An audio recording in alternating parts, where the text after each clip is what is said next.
Ang kanyang perpektong hugiskono na tila ba isang korona sa kalangitan ay hindi lamang isang magandang tanawin, siya ang buhay at kaluluwa ng ating rehiyon. Para sa mga katutubong Blaan, si Matutom ay isang sagradong tahanan. Sa kanyang mayabong na kagubatan nagtatago ang mga bihirang halaman at ang maringal na Philippine Eagle. Siya rin ang nagsisilbing higanteng unan na sumasalo sa mga ulap upang magbigay ng masaganang ulan, na siyang nagpapalago sa mga pinya at pananim sa mga kapatagan ng Polomolok at Tupi. Bagamat isang aktibong bulkan na tahimik na natutulog, ang tunay na lakas ng Matutom ay nasa kanyang kakayahang mag-ugnay sa atin. Pinapaalalahanan tayo ng kanyang luntiang taluktok na ang pag-unlad ay dapat laging may kalakip na pag-aalaga sa kalikasan. Sa bawat pagsikat ng araw sa likod ng kanyang dambuhalang anyo, ang bundok Matutom ay nananatiling simbolo ng ating katatagan, ganda at mayamang kultura, isang pamanang dapat nating ingatan para sa susunod na salinlahi. So hello sa mga viewers, followers, subscriber natin dyan, no? Na nanonood ng ating mga video. Shoutout po sa inyong lahat. At naglalakad po ako ngayon guys, papunta doon sa unahan. So mamaya, pakita ko sa inyo yung Mount Matutom na masikatan ng araw, no? Kung masikatan man siya mamaya, ipakita ko po sa inyo guys. Kasi parang makulimlim yung paligid, yung panahon dito.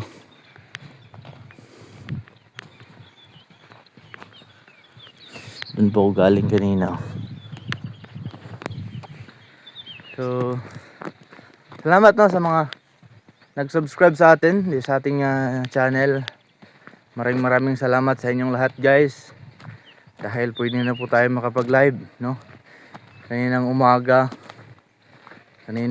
pagising ko, nag-silent live po ako guys, no? So para na rin sa ating WH guys. Ayan.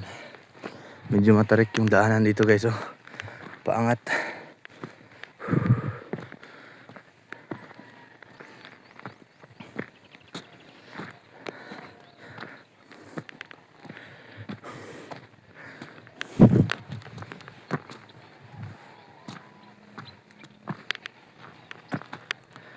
Ayan, good morning Luzon, Visayas, Mindanao. Pati na rin sa ibang bansa, mga viewers natin, no? Tumulong sa atin na umangat yung channel, no? Ayan. So dito lang ako maghintay ng aking mga kasama.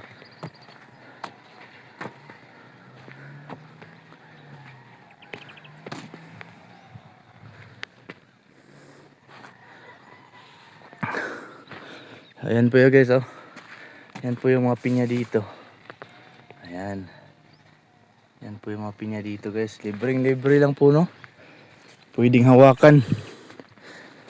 Pwedeng kumain dito. Ayan.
So guys, so update lang no. Nandito na po kami ngayon sa gilid ng aming tinatrabahuan na area. So nagpahinga muna kami at katatapos lang namin kumain. So nandyan sa likuran ko yung mga kasama ko guys at dito sa harapan ko guys ipakita ko sa inyo yung kagandahan ng aming view dito no. So tignan natin guys. Oh. Ayan. Sobrang ganda guys. Sobrang sobrang napakalapit ng mga bukirin dito, mga may baka pa doon no. So yun guys no, dito ko lang muna siguro tatapusin yung video natin at huwag kalimutan i-like, i-share at i-subscribe ang ating channel guys no. So yun lang at maraming salamat sa inyong lahat.